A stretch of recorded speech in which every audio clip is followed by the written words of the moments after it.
જય શ્રી કૃષ્ણ. સ્વાગત છે તમારું વાણી વેળામાં. તમે સાંભળી રહ્યા છો લેખક શ્રી ગોવર્ધન રામ ત્રિપાઠી દ્વારા લખાયેલ સરસ્વતી ચંદ્ર. કથાના પાછલા ભાગમાં આપણે અલગ કિશોરી અને નવીનચંદ્ર વિશે એક પ્રસંગ જાણ્યો. તે પ્રસંગમાં આપણે જાણ્યું કે અલગ કિશોરી અને નવીનચંદ્ર પ્રતિ અપવિત્ર વિકાર ઉત્પન્ન થાય છે. હવે તેનો જવાબ નવીનચંદ્રે શું આપ્યો તે જાણવા માટે તમારે કથાનો પાછલો ભાગ જોવો પડશે. તો હવે શરૂઆત કરીએ આજની કથાથી. ભાગ 19. અલગ કિશોરી શર્માએ જ ગઈ. નીચું જોયું અને મનમાંથી ધરતી માતા પાસે માગ માંગ્યો. તેને ભાન આવ્યું. તપેલા વાસણ પરથી પાણીનો છાંટો ઉડી જાય તેમ તેનો અપવિત્ર વિકાર એકદમ જતો રહ્યો. પણ શું કરવું તે તેને સૂઝ્યું નહીં. મૂંઝાઈને ગૂંચવાઈ રહી. બેઠેલી રહીને જમીન પર જોઈ રહી. આંખો મીચા જેવી કરી જીભ કરડવા માંડી. અરે આ શું થયું? એ વિચાર તેના આખા મગજમાં નિષ્કંટક એકલો રાજ્ય કરવા લાગ્યો. સાપે કરડી હોય તેમ તેના મગજમાં ઝાટકા નાખવા લાગ્યા. વગર ઊંચું જોઈએ અહીં ને અહીં આપઘાત કર્યું એ વિચાર તેના મનમાં અંતે તરી આવ્યો અને તે વિચાર પ્રમાણે વર્તવા તૈયાર થઈ.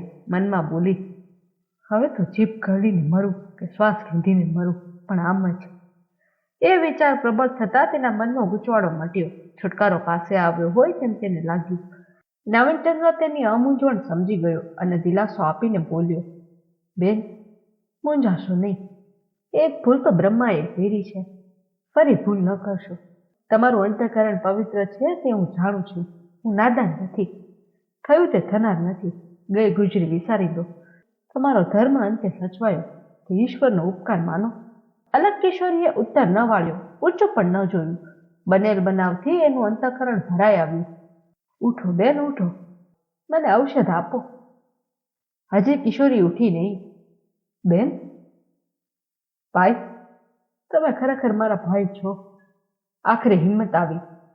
ભાઈ, જમાલ પાસે મને છોડાવી તેના કરતા આજ મારા ઉપર વધારે ઉપકાર કર્યો. અરે રે, ઉજળે લુગડે ડાઘ બેઠો. આ શું થઈ ગયું ભાઈ?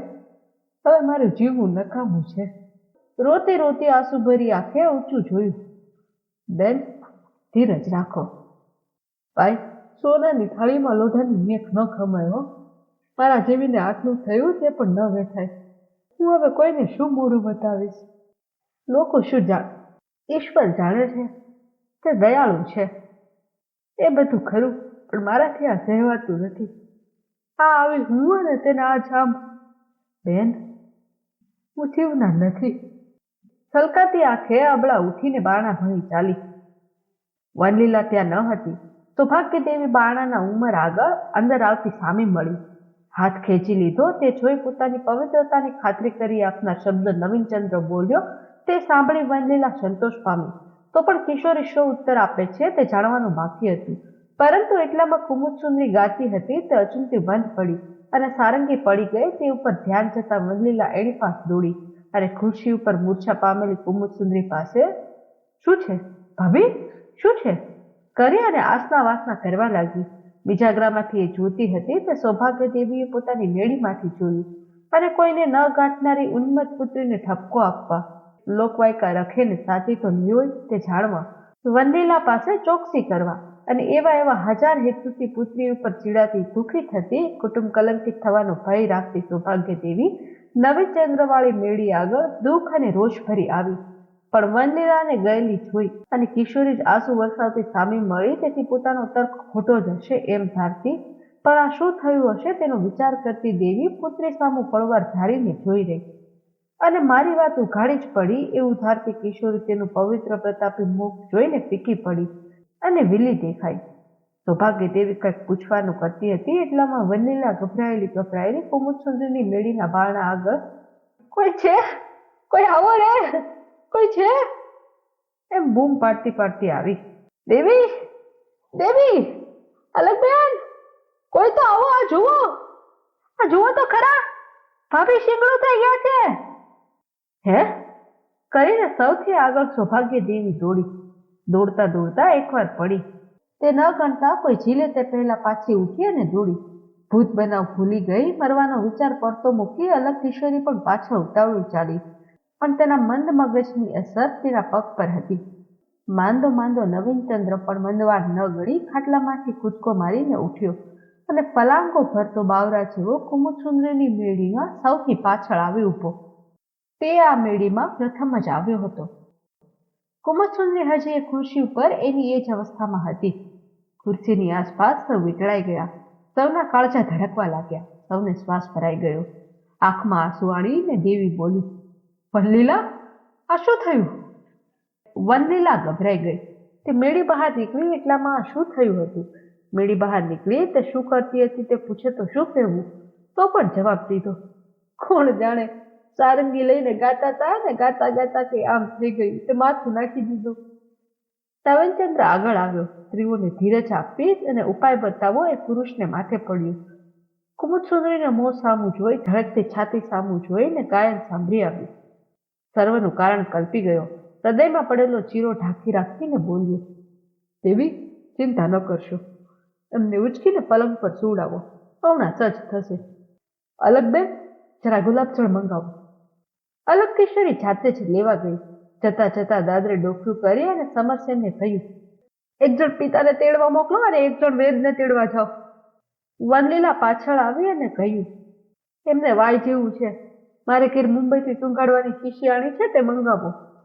એક જણને તે સારું પણ મોકલ્યો. ઘરમાં એકલો સમરસેન રહ્યો. તે બારણું સાચવવા રહ્યો અને કાન તથા મન મેળી ઉપર રાખ્યા. સૌભાગ્ય દેવી ખુરશીની એક પાસ ઊભી રહી.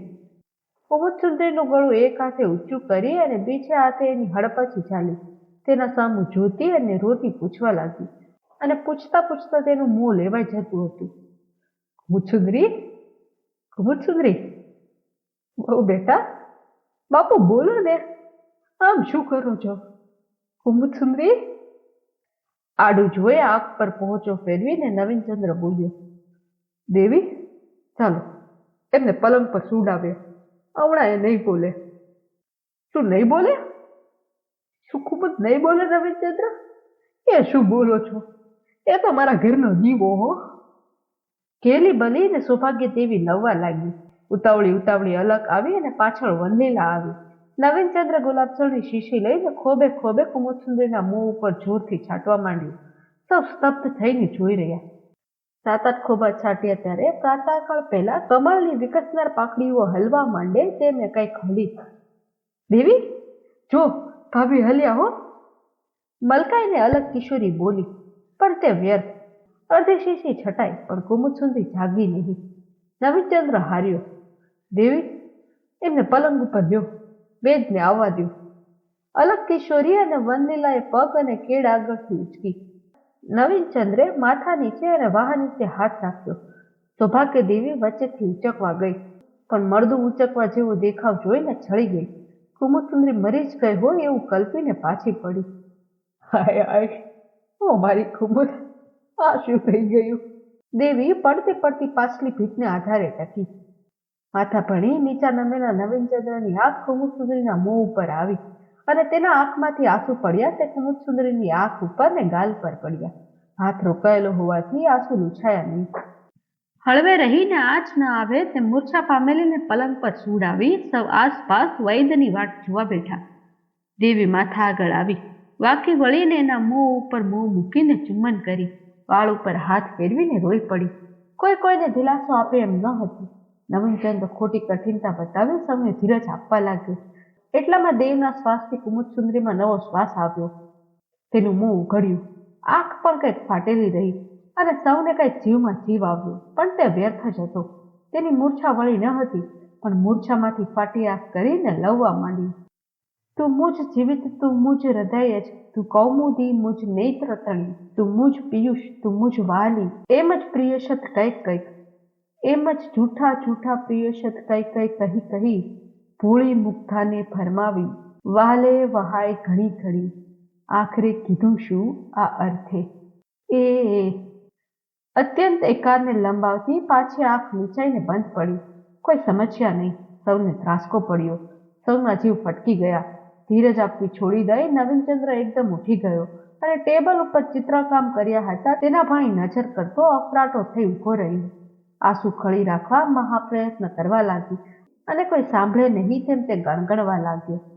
મનમાં બકતો બકતો ટેબલ પર નીચું જોઈ રહ્યો અને સ્ત્રીની પેઠે પારકા ઘરમાં ગુપ્ત રીતે અશ્રુપાત કરવા લાગ્યો. એટલામાં ટેબલ પર નજર પડતા કેટલાક ચિત્રો જોવામાં આવ્યા. તે કુમુત્સુરીના કાઢેલા હતા. એક કાગળ ઉપર ઉત્તર રામચરિતમાના 3જા અંકનો દેખાવ હતો. અદ્રશ્ય સીતા દ્રશ્ય રામને સ્નિગ્ધ રોષભરી ત્રાસી નજરે જુએ છે તે આલેખ હતો. બીજા કાગળ ઉપર દુષ્યંતે કશ્યપ મુનિના આશ્રમ આગળ એક વેણીધર શકુંતલાને આવતી દેખતો ચિતાર હતો. પાસે શેક્સપિયર પડ્યું હતું. તેમાં ઓલ વેલ ધેટ એન્ડ્સ વેલ અને વિન્ટર ટેલની વચ્ચોવચ્ચ કાગળના કટકા મૂકીને નિશાનીઓ રાખી હતી. દાઢીએ હાથ રાખીને નવીનચંદ્ર સૌ જોઈ રહ્યો અને વિચારમાં ગરકાવ થઈ ગયો. એટલામાં પલંગમાં મૂર્છા પામેલીના મુખમાંથી ત્રોટક ગાયન પાછું નીકળવા લાગ્યું. ઓરે વિદ્યા સરસ્વતી સરી ગઈ રે. પળવાર બંધ પડીને પાછું ગાયન આરંભ્યું. ઓરે ભ્રમરા સાથી ઉડી ગયો રે. વળી બંધ પડ્યું અને આ પ્રથમ ગાયનના અનુસંધાન જેવું સંભળાયું. સરી ગઈ નામથી, સરી મુજ હાથથી, ઉરથી સરી નહીં રે, ઉરથી સરી નહીં રે. ભ્રમર તને સાથી ગમ્યું છેક આવું. નવીનચંદ્ર પાછો ફર્યો, પલંગ પાસે આવ્યો અને એના મૂર્છિત મુખ સામું જોઈ રહ્યો. તે કલાંટી ભેર સૂતેલી પડી હતી. તેના કાળા ભ્રમર જેવા વાળ મોરના કલાપ પેઠે ચારે પાછ વિખરાઈને પડ્યા હતા અને તેમાં ગૂંથેલા ભાત ભાતના સુશોભિત ફૂલ છિન્ન ભિન્ન થયા હતા. સર્વ છાનું ધીમું રોતા રોતા આંખો લોચલોચ કરતા આસપાસ ચિત્ર પેઠે બેસી રહ્યા હતા અને આનું પરિણામ શું થાય છે તે દુઃખ ભર્યા વિમાસતા હતા. એટલામાં વેદ આવ્યા. આવવા માંડ્યા તે સર્વ આવ્યા. બુદ્ધિધન અને પ્રમાથન પણ આવ્યા. તેમને સૌ સમાચાર અલકે કહ્યા. વૈદ ઉપચાર કરવામાં રોકાયા. વાયનું દરદ ઠરાવવામાં આવ્યું. આખરે મૂર્છા વળી અને સર્વનો શ્રમ સફળ થયો. બુદ્ધિધને અલગ કિશોરીને પૂછ્યું, તું એમને હમણાં ફરવા નહીં લઈ જતી? ના, હમણાં નહીં જવાતું. એ જ કારણ. લઈ જજે હવે. આજે જાવ ને ગાડી જોડીને. કઈ હરકત છે? ના, કઈ હરકત નથી. વડીલની આજ્ઞા સૌએ માન્ય રાખી. શ્રમથી ઉઠતી કુમુદસુંદરીએ પ્રથમ જ પોતાનો નિયમ તોડ્યો. સ્વસુર ગૃહમાં નવીનચંદ્ર આવ્યો ત્યાર પછી તેના સામે નજર ન નાખી હતી. તેણે ગાડીમાં બેસવા જતા ઘરના દ્વારમાંથી નીકળતા કોઈ દેખે નહીં એમ ક્રોધ, દયા અને દીનતા ત્રણેય વાનાથી ભરેલી દ્રષ્ટિ નવીનચંદ્ર ઉપર નાખી. આ બનાવ બન્યા પછી જ્યારે તક મળતી ત્યારે કુમુદસુંદરી નવીનચંદ્ર ઉપર કઠોર કટાક્ષ નાખતી જણાતી. આ થયા પછીથી જ ઈશ્વર જાણે સાથી નવીનચંદ્રની મનોવૃત્તિ ફરી ગઈ હતી. ઘડીકમાં ઘેર જવાની અને ઘડીકમાં કઈ પ્રદેશમાં જવાની ઈચ્છા થતી હતી અને બુદ્ધિધનનું ઘર ગમે તેમ કરીને છોડવું તે મનમાં નક્કી થયું હતું. આ ઈચ્છાનું પ્રબળ માત્ર ચૈત્રી પડવો જોવાના કુતૂહલથી દબાઈ રહ્યું હતું. એટલામાં તે જ દિવસને પ્રાતઃકાળે બુદ્ધિધને ગુરુકાર્ય સોંપ્યું એટલે ઈચ્છા સફળ થવામાં વિઘ્ન આવ્યું દેખાયું. દરબારમાંથી નીકળ્યો તે જ સમયે એ વિઘ્ન પાસે દૂર ગયું તેનો વિચાર થયો અને મનસ્વીની સ્વચ્છંદ વૃત્તિએ પાછો તન્મનાટ બચાવી મૂક્યો. દરબારમાં મચેલું ભવ્ય અને મનભર સ્વપ્ન આ તન્મનાટના બળે ઝપટાઈ ગયું. રસ્તા ઉપર પડતો ઉગ્ર તાપ મગજને ઉકાળતો હતો તેથી સ્વચ્છંદી હૃદયને માત્ર રંગ ચડ્યો અને તે ખીલ્યું. દૂર સમુદ્રમાં દેખાતા વાહનો નજરે પડવાથી નશો કરેલા જેવાને દીપદર્શન જેવું થાય તેમ રસ્તામાં ચાલતા ચાલતા તેના મગજમાં અનેક વિચારોની લહેર આવવા માંડી. સરસ્વતી ચંદ્ર, તને ખબર છે કે કુમુદસુંદરી શું બકે છે? તારી સરસ્વતી સરી ગઈ નામથી સરી, કુમુદસુંદરીના હાથથી સરી, એના ઉડથી નહીં રે. હે ઈશ્વર, આ પાપ કોને માથે? સરસ્વતી ચંદ્ર, કઈ સૂજે છે? આ શું કર્યું? મહાપતિવ્રતા, તેની સ્વચ્છંદ મૂર્ખતાની વેદી ઉપર હુમાયેલી પતિવ્રતા, નવા અવતારમાં પાછલો અવતાર ન ભૂલનારી પતિવ્રતા. મનને વરેલો પતિ મનથી છૂટો ન પડતો, વરેલા પતિને છોડીને મન વ્યાભાચારી થતું નથી, શરીરે વરેલા પતિને છોડીને શરીર અન્યંતર નથી રમતું. બળવાન ભાઈથી મનના પતિ ઉપર આટલો આવેશ છતાં તેના ભણી પાપડનો પલકારો પણ નહીં. કેવા બળવાળી! પુરુષ તું સ્ત્રી છે અને સ્ત્રી તું પુરુષ છે. પળવાર પરસ્કી ઉપર મોહેલા મનવાળા પુરુષને પળવાર અસંવાદી થયેલા મનને સંવાદી કરી નાખનાર સારંગી. શું તારું બળ! આહા, ઘૂમત સુંદરી, ઘૂમત સારંગી. અરે રે, હું ભ્રષ્ટ થાત જ. માણસને ખબર હોય છે કે તેના મન ઉપર શીશી આપત્તિ આવવાની છે. પતિત જીવ, જો તું પતિત ને નિર્બળ હતો તો છોડી છે ને. ગરીબ બિચારી અલગ કિશોરી, તારે શો ઠપકો દઉં? ઠપકો દેનારનું જ ક્યાં ઠેકાણું હતું? ઘૂમત સુંદરી, કેવી રોષવાળી આંખ! નક્કી તારું હૃદય અંદરથી ચીરાય છે. તારું ગાયન ને તારા ચિત્ર, તારે વાંચવાના વિષયો અને તારી વાતો સર્વે એક સરખા જ. હા હા કોમળ સારંગી, તારા સર્વ તાર સદૈવ એક જ ગાયન કરી રહ્યા છે. પણ ઈશ્વરની ગતિ અકળ છે. એ શું થઈ ગયું? એક પળવાર મતીશી ભ્રષ્ટ થઈ, તે શેથી જાણ્યું? તારે તે વિનિપાત પામતાને તારવા આવી હૃદય વિંધનારી યુક્તિ કરવી સાથી પડી. અરે દુષ્ટ પાઠિકી ચિત્ત, પ્રસંગે તે તારી દુષ્ટતા પ્રકાશી. શું ચિત્તને ઉદ્ધારવા વિદ્યા બસ નથી? શું કુમુદની કોમળ સૂચના ન થઈ હોય તો તેના સંસ્કાર નપુંસક જ રહે? શું અભણ પુરુષનું અને ભણેલાનું ચિત્ત સરખું જ હોય છે? અભણ કિશોરી, તું અભણ પણ મને શીખવે છે કે સોનાની થાળીમાં લોઢાના મેઘ ન જોઈએ. તો તારે ન જોઈએ તો મારે પણ ન જ જોઈએ. પણ માણસનું મન વિષયને શરણ સાથી થતું હશે. ખાવાનું જોઈને કેટલાક માણસોનું મુખ ધ્રવે છે. પાસે દ્રવ્ય હોવા છતાં કેટલાક માણસોથી દ્રવ્ય જોઈ ઢાંકી તે ઉઘાડી ચોરી કર્યા વિના રહેવાતું નથી. તેમજ વિષયનો વિષય જોઈ શું આ થયું હશે? શું વિષયમાં એવી વશીકાર શક્તિ છે કે જેથી વિદ્યા દબાઈ જાય અને મનુષ્ય પશુ બને? જો એમ હોય તો માણસને માથે જુમો શી બાબત રહે? કાર્યનું પરિણામ મરણ છે એવું સંપૂર્ણ ભાન છતાં પાંડુરાજના વિષય મોહિત શાથી થયો? સ્વક્રિયા કે પછી પરક્રિયા? બેમાંથી એક પણ શી બાબત જોઈએ? પાંડુરાજાની વાતમાં શો મર્મ તે અલગ કિશોરી તારા પ્રસંગે મને શીખવ્યું. દિવાસલીમાં જેમ અગ્નિ રહે છે તેમજ માણસમાં વિષય વાસના સદૈવ વસતી હોય છે અને વિષયનો પ્રસંગ પડતા તે વાસના જાગૃત થતી હશે. સર્વ માણસમાં આમ જ હોવું જોઈએ. આવી અલગ કિશોરી તને આમ થયું? આવા ડાયા ડમરા ગંભીર દેખાતા અને આવા મોટા રાજપ્રપંચના સૂત્રધાર બુદ્ધિધનને જોઈ કોઈનો એવો વિચાર થાય કે એને ગળે એક અબળાનો હાથ પડતા તેનું ચિત્ત શરણ થાય છે. અને તેમ છતાં સૌભાગ્ય દેવી, તારી સત્તા લુગડા લતા પહેરનારી નાટકી કારભારી ઉપર કેટલી છે તેની સાક્ષી મારો કાન પૂરે છે. પવિત્ર પતિવ્રતા સૌભાગ્ય દેવી, તારી સુલક્ષણા જોઈને શૈયા સાંભળી આવે છે.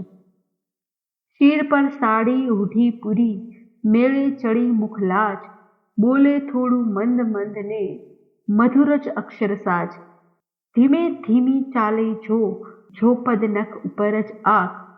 દેવી, તેવી પવિત્ર ઊંચું કુળ તે આનું જ નામ. કુલિનતાની મૂર્તિ પવિત્ર સૌભાગ્ય દેવી. હા, શુદ્ધ આર્યા લોકના જ અંતઃકરણમાં વસેલી આર્યા. જૂના વર્ણનો વાંચ્યાથી જ તારો પવિત્ર મોહક પ્રતાપ હું કદી પણ સમજ્યો ન હતો. વિલાયતમાં જાઓ કે અમેરિકામાં ભમો કે ઈરાનના દ્રાક્ષના વેલાઓની વાડીમાં જઈને ઊભા રહો, આર્મેનિયામાં આથડો, પણ કોઈ ઠેકાણે આર્ય દેશની આર્યા તું જડવાની નથી. આર્ય દેશમાં પણ તું હવે કલ્પિત જ થઈ છે અને અંગ્રેજી વિદ્યાની ઉદ્વત્તતા તારો પણ નાશ કરે. અરે સૌભાગ્ય દેવી, મૂર્તિમતી આર્યા, જેવી આ આપણા દેશની ભૂમિ પૂજનીય અને પ્રિયદર્શન છે તેવી તું પણ છે. તારા જેવા રત્નોનો ધણી બુદ્ધિધન કેવો સૌભાગ્યશાળી. બુદ્ધિધન, તારા કારભાર કરતા આ આર્યને હૃદયમાં વધારે રાખજે. આ તો એક વિચારમાંથી બીજે વિચારે ચડ્યો. મારા મનનો પ્રશ્ન એ છે કે આવી સૌભાગ્ય દેવી તે પણ બુદ્ધિધનના પ્રશ્ને અભિનંદનની છે. એ શું? ગંભીર વિચાર અને અટહાસ્ય અચિંતું ડોક્યું કાઢ્યું. મારા બાપ રે, આ શું છે બધું? આ શું શરીરનો મહિમા? આ માણસ દેખાય છે આવો માટે આવો તો ન જ હોય. તે ધારવું ખોટું છે. કલ્પના શક્તિ બહુ ઠગારી છે. એ વધારે વેગવાળી હોય તેમાં પણ લાભ નહીં. આ એમએ પૂરી થઈ ઓછામાં ઓછી ફિલોસોફી મગજમાં ભરાઈ ગઈ. અને તેને અંતે તે જ માણસનો હાથ એ કબલાની છાતી ઉપર પરવાર ટકે અને એ માણસને મગજ તો જાણે છે જ નહીં એવો બની જાય. એ શું અતકર્ય નથી? એવી છબી કાઢી કોઈએ મારી પાસે મૂકી હોત તો હું નક્કી કહું કે હું એને અસંભવિત માનીને હસી કાઢું. અરે એ તો એકવાર થયું જ થયું, પણ બીજી વાર એવું થાય તો મનાય જ નહીં. આ વનલીલા આગે ઊભી હતી એને તો ખબર નહીં હોય, અને એના સામે મારી દ્રષ્ટિ પડવાર આકર્ષાય. તરત એ પાછી ખેંચી એ વાત ખરી, પણ પડવાર આકર્ષાય ખરી. એને જોવાનું મને મન થયું. મારી દ્રષ્ટિ ઠરી. એ અનુભવ ન થયો હોત તો હું કેમ માનત, પણ ન માનત તેનું કારણ શું? કારણ એ જ કે આકાશના ગ્રહોમાં ચિત્ત લગાડી ઊંચું જોઈ ચાલનાર નીચેનો ખાડો ન જોતા તેમાં પડે. તે ઊંચી જતી કલ્પના નીચું જોતી નથી. સમુદ્ર ઓળંગનારની દ્રષ્ટિ પલંગ વચ્ચે આવી જતા દરેક મોજાને જોતી નથી. દેશના, વિશ્વના અને વિશ્વકર્તાના વિચાર કરનાર ક્ષુદ્ધા અને મદનની હયાતી ભૂલી જાય છે, પણ ક્ષુદ્ધા અને મદન કાન પકડીને તેને ઠેકાણે આણે છે. પુસ્તક છોડી ખાવા ઉઠવું પડે છે. જોન મિલ વર્ડ્સવર્થ જેવાને પણ પરણવું પડ્યું છે. તે પરણ્યા હતા તે શું મનની મિત્રતા સારું? બહારથી તે લોકો એના ઉત્તરમાં હા કહે છે, પણ તે ઠગાય છે. એ બાબતનું ભાન મને આજ જ થયું. મનની મિત્રતા બસ હોય તો તે શોધનાર પરણે જ શું કરવા? વાતચીતના સંબંધથી સંતોષ કેમ નથી પામતા? પુરુષને પુરુષ મૂકી સ્ત્રીની મિત્રતા શું કરવા કરવી પડે? પ્રીતિ એટલે મનની મિત્રતા, લગ્ન એટલે માનસિક જીવનનો સંયોગ. એ વાક્ય અધૂરી છે. અરે રે, આ જ્ઞાન મને આજ જ મળ્યું. અલગ કિશોરી, તું મારી ગુરુ થઈ. 4 માસ પહેલા એટલી ખબર હોત તો કુમુદ સુંદરી હું તારી આ દશા ન થવા દઉં. પણ થયું તે થયું. હવે જે થાય તેનો કઈ ઉપાય? મારે પરણવું એ નહીં જ બને, પણ આવી ભૂલ ન થાય, આવી પરાધીનતા ફરી ન થાય તેનો કઈ ઉપાય ખરો? ઉપાય એ જ કે વિષયનો પ્રસંગ ન થવા દેવો. સ્ત્રીને 7 ગાઉથી નમસ્કાર કરવા. ઉચ્ચતરનું ઘર છોડવું એ જ સિદ્ધ. એટલે કુમુદ સુંદરી પણ સુખી થશે. મને નહીં દેખે એટલે મને વિસરી જશે. પણ મારે અહીંથી ક્યાં જવું? અરે, શું આપણી ઈચ્છા પ્રમાણે ઇન્દ્રિયો ન ચાલે? Who can say thus far, no further to tide of his own nature? Who can mold the spirit's passion to the counsel of his will, square his being by enactment, shape his soul to the legislature, be himself his law of living, his own art of good and ill? હા, ક્રૂર કવિ, શું તારા વચનમાં જેટલી ક્રૂરતા છે તેટલું સત્ય છે? શું શક્તિ કરતા વૃત્તિ વધારે બળવાન છે? શું એ ક્રૂર વચન પણ ખરું છે? શું આ કવિની પેઠે ઇન્દ્રિયો પણ પુરુષની પુરુષતા પર, માનવીની છાતી પર, માનવીના મસ્તક પર પગ મૂકી લાતોનો પ્રહાર કરી તિરસ્કાર ભરેલું હાસ્ય કરી વિજય તાંડવનો નાશ કરી મૂકે છે? શું જ્ઞાન કરતા મોહ બળવાન છે? શું શરીર પર પણ બુદ્ધિનું ન ચાલે? અરે, ચાલતા ચાલતા નવીનચંદ્રે ઊંડો નિશ્વાસ મૂક્યો. તેની આંખમાંથી આંસુની ધારા ચાલી રહી. અરે, સૂર્યના તાપથી તે સુકાઈ છતાં માત્ર તેના ડાઘ રહ્યા. વિચારમાં ને વિચારમાં જુગ વીતી ગયા જેવો લાગ્યો, છતાં અડધો રસ્તો પણ કપાયો ન હતો. એવામાં રસ્તાના 2 ફાટા આવ્યા. જેની પાસથી પોતે આવ્યો હતો તે રસ્તે ચાલવા માંડ્યું. પાછળ ચાલનાર રામસેને તેને અટકાવ્યો. ભાઈ, આ બીજે રસ્તે ચાલો, આ ગલીમાં થઈને. વિચારમાળાનો મણકો પડી ગયો અને નવીનચંદ્રે પૂછ્યું, કેમ રામસેન, આપણે આવ્યા તો આ રસ્તે જ. ભાઈ, તો પણ આ રસ્તો ટૂંકો છે. એમ ચાલો ત્યારે. વિચારમાળા પાછી હાથમાં લીધી. લગ્નનો સંબંધ શરીર વાસ્તે જ હોય તો પ્રમાદ ધ્યાનથી કુમુદ સુંદરીને સંપૂર્ણ સંતોષ મળવો જોઈએ. સરસ્વતી ચંદ્રનું ભૂત તેના મગજમાં ન હોવું જોઈએ. લગ્ન અને શરીર સંબંધ એક જ હોત તો જ્યાં સુધી કુમુદ સુંદરીના મગજમાંથી આ ભૂત ખસ્યું નથી ત્યાં સુધી એના પતિવ્રતામાં ખામી છે. વિચાર આટલે સુધી આવ્યો એટલામાં અટક્યો. ગલીમાં પેસતા જ એક નાનું પણ સુંદર ઘર આવ્યું. તેની મેળીની બારીઓ ઉઘાડી હતી. તેમાંથી હાંડી તકતા દેખાતા હતા. નીચે ઓટલા ઉપર ફૂલો તથા રોપાના કુંડા મૂક્યા હતા. બારણું ઉઘાડું હતું અને તેની જાળી વાસેલી હતી. તે જાળી ઉપર નાજુક હાથ મૂકી 15-16 વર્ષથી રંગે ગોરી અને રૂપે દેખાવડી ગણિકા પદ્મા ઊભી હતી. નવીનચંદ્રને જોઈ તેણે જાળી ઉખાડી, પણ વિચારની ધૂનમાં ચાલતા નવીનચંદ્રે તેના ભણી નજર ન કરી અને એ પણ એને જોઈને ખસિયાણી પડી ગઈ અને પાછી જાળી અટકાવી. ભાઈ, જરા ઊભા રહો કે ચાલતા થાવ, હું આવું છું, કહી રામસેન પદ્માના કાનમાં કઈ વાત કરી આવ્યો અને નવીનચંદ્ર સાથે ચાલવા લાગ્યો. ભાઈ, આને જોઈ? અચિંત્ય પાછો ફરી નવીનચંદ્ર બોલ્યો. શું? કાંઈ નહીં, આ તો પદ્મા અહીંયા રહે છે. પદ્મા કોણ છે? આપ નથી ઓળખતા? પ્રમાદભાઈ સાથે આપ બેસો છો એટલે મારા મનમાં એમ કે આપ એને ઓળખતા હશો. એ છે કોણ? એ પદ્મા નામની ગણિકા છે.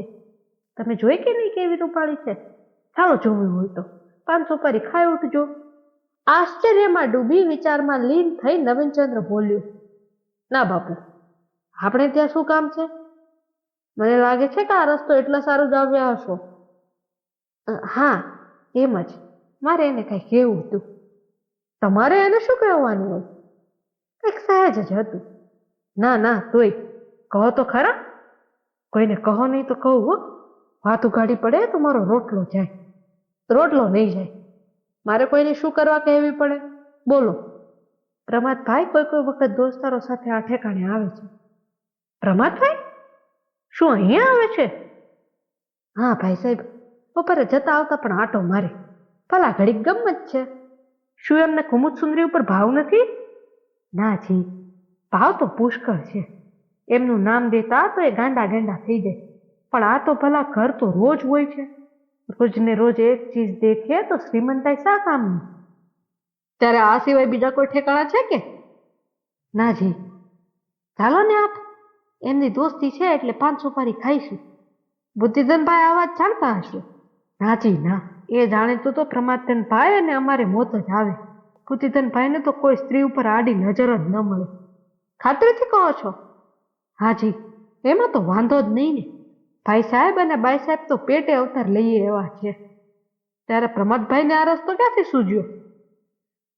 એ તો ભાઈ નાનપણથી અમારા જ ઉછરેલા કે નહીં, એટલે અમે ચાકરી કરી અને એ ઘડી અહીંયા વિસામો લે તો અમારા ઉપર આજે ચારે હાથ રાખે છે. એમના ભાઈબંધો પણ એ બહાને ચમન કરે છે અને અમારે 2 પૈસાની પ્રાપ્તિ થાય છે. કુમુદ સુંદરીને આની ખબર ખરી? ભાઈ સાહેબ, પહેલા તો નહોતી, પણ 2-4 દિવસ ઉપર ભાભી સાહેબ રાજેશ્વરી ગયા હતા ત્યારે પેલો બેવકૂફ મૂર્ખદત્ત કંઈક લવી ગયો. મૂર્ખદત્તની છાતી ખબર? પદ્માને લઈને કોઈ વખત રાજેશ્વરમાં સહેલ કરવા જાય એટલે મૂર્ખદત્ત જાણે. 4 દિવસ ઉપર ત્યાં ભાભી સાહેબ ગયા હશે ત્યારે વાડામાં પદ્માનો કંખો પડેલો હાથ લાગતા મૂર્ખદત્તને એમને પૂછ્યું. એ ગભરામણી એ બકી ગયો કે ભાઈ કાલે આવ્યા હતા અને પેલીનો રહી ગયો હશે. પછી એમણે કંકાસ ન કર્યો? એ જ તો જાણવા જેવું છે. બીજી બાયડી હોય તો માલુમ પડે.